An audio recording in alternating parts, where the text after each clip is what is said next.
So the question is, can I edit all this old footage to be amazing? I don't have anything good or establishing. Let's check it out.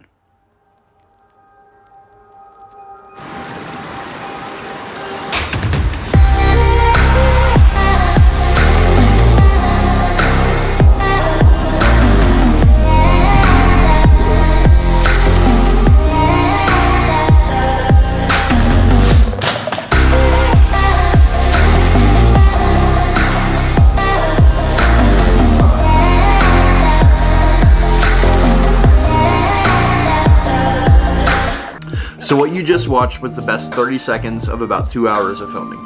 I've been going back recently and editing old footage that I don't want to touch or even look at. Stuff that's overexposed, shaky, the audio is bad, you name it, it's all there. The reason why I'm doing this is because I want to learn and grow. I want to become a better editor, a better filmer, and make the best of what I have. I think there's a lesson to be learned in each video that you edit, especially older footage that's challenging. I may thank myself in the future because not every footage is going to be perfect and easy to edit. The lesson specifically in this video is plan your footage. I don't have any story establishing shots. I don't show why we're going there. It was just a cool trip, but there's a lot more I could have done if I'd planned a little better. In my last video, I had a lot of story and not enough B-roll. If I could mix these two videos together, I think I'd have a pretty cool video if they were at the same location. But I am Brad G Media signing out. I hope y'all are having a blessed day. I sure know I am. I will catch you all tomorrow. Peace.